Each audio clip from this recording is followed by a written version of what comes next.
এই মেসি, তুমি যে এরকম চরিত্রহীন সেটা তো আগে জানতাম না মনে। না না, তুমি বললেই তো হবে না তুমি ভালো মানুষ। তুমি কয়টা বিয়ে করন মারাইছো? এই যে বাংলাদেশে তোমার অবৈধ বউ পোলাপান খুঁজে পাওয়া গেছে।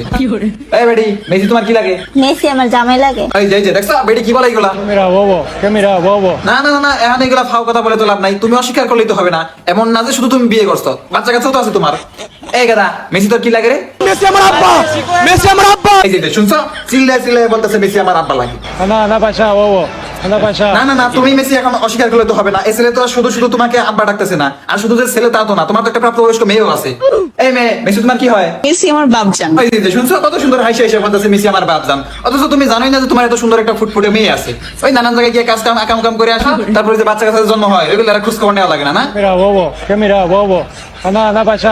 যে বুঝলাম না হয় মনে থাকে না।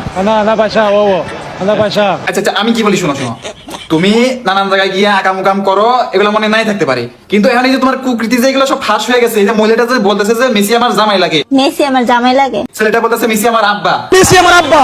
মেয়েটা বলতেছে মেসি আমার বাপজান। মেসি আমার বাপজান। এখন এদের দায়িত্ব তো তোমাকে নিতে হবে মেসি। দায়িত্ব নিতে পারবা না মানে? এটা তুমি কেমন কথা বললা মেসি? না না, আকাম কাম করতে সময় তো বেশ ভালোই মজা পাও। এখন এই বাচ্চা পয়দা আছে, এখন বাচ্চার দায়িত্ব নিতে তো কষ্ট লাগে কেন? ফাইজলামি পাই নিছো তুমি, হ্যাঁ? ও, বাংলাদেশের মানুষ তোমার একটু ভালোবাসে বলে ওই সুযোগের অসৎ ব্যবহার করতেছো তুমি এখন, হ্যাঁ? ভালোই একটা সুবিধা পাই লইছো তুমি। এখন এই তাল বাহানা বাদ দিয়ে ভালোই ভালোই দেশে এসে, বাংলাদেশে এসে এই তোমার অবৈধ বউ পোলাপানের বৈধতা দিয়ে যাবা। আর এই পোলাপানগুলোর জন্ম নিবন্ধন বানাই দেবো, বাপের পরিচয় পত্র লাগে, আইসা পোলাপানের জন্ম নিবন্ধন বানিয়ে দিয়ে দাও। আর এই খেলাধুলা বাদ দাও, বয়স তো আর কম হয়েছে না, বাদাই মাগিরি বাদ দিয়ে বউ পোলাপান নিয়ে সংসার করো এসে। আর তুমি যদি না আসো, তোমার নামে আমি মামলা করবো বলে দিলাম। তাও বলো বিশ্বকাপ আসছে বলে এই অবৈধ সন্তানগুলোর বাপের পরিচয় খুঁজে পাওয়া গেল, নাহলে তো তাও পাওয়া যেত না। এজন্য আমি ফিফাকে অসংখ্য ধন্যবাদ জানাই। এই না, তুমি আর কোনো কথা বলো না তো, তোমার কোনো কথা আমি শুনতে চাই না। আমি ভাবছিলাম তুমি একটা ভালো ছেলে, কিন্তু তুমি যে এরকম চরিত্রহীন জায়গায় বে জায়গায় সন্তান পয়দা করে রাখো, সেটা তো জানতাম না।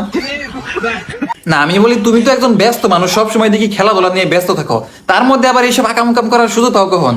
আর আকাম যেহেতু করোই, তাহলে ভালো মানের প্রোটেকশন ব্যবহার করো। জানো না একটা দুর্ঘটনা হতে পারে সারা জীবনের কান্না। এখন এই যে দুর্ঘটনা ঘটায় যে দুইটা জন্ম দেয়াইছো, এই দুটার পরিচয় কে দিবে?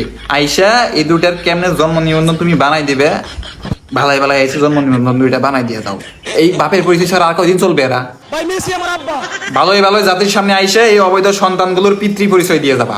আর নাই তো তোমারে আমি 14 শিখের ভাত খাওয়াইছিলাম বলে দিলাম। কি তুমি জেল হাজত দেখা ভয় পাও না? সমস্যা নাই সমস্যা নাই, তোমার নামে আমি আমার লিডার নেতা খাইরুল দেওয়ানের কাছে বিচার দিব। বুঝলাম। কি বললা তুমি? এটা খাইরুল দেওয়ান বালের নেতা? তোমার একটা চুলো ছিঁড়তে পারবো না। তুমি চেনো আমার নেতারে? চেনো তুমি? রানিং প্রধানমন্ত্রী হওয়ার মতো ক্যাপাসিটি রাখি আমার নেতা খাইরুল দেওয়ান রানিং প্রধানমন্ত্রী হওয়ার মতো ক্যাপাসিটি রাখে, আর তুমি মেসি 2 টাকার ফুটবল প্লেয়ার হয়ে আমার নেতারে বলো বালের নেতা? এটা তুমি কি কইলা মেসি? আমার নেতা খাইরুল দেওয়ানের লিঙ্গ নাই? এই নেতা আমাদের বলে লিঙ্গ নাই? কয় আমার বলে লিঙ্গ নাই। এটা কি কোনো কথা? এইটাই তো কইলো হানি যে মেসি। আরে হালার পু, আমার খাইলে যত বড় আব্বা ডাইকা ছাড়বো, এক রাইতে 7 ডারে আব্বা ডাকাইতে। হ্যাঁ শুনছো, আব্বা ডাকায় ছাড়বো, আমার নেতার সাথে লাগতে আইসো না। আমি কেউরে ডরাই না, এই খারুলের সাথে লাগবে না। হ্যাঁ তাই বলি বালাই বালাই আইসা এই অবৈধ বউ পোলাপানের বৈধতা দিয়ে যাও আইসা, নাইলে কিন্তু তোমার খবর আছে বলে দিলাম। আর বেশি কিছু কইলাম না।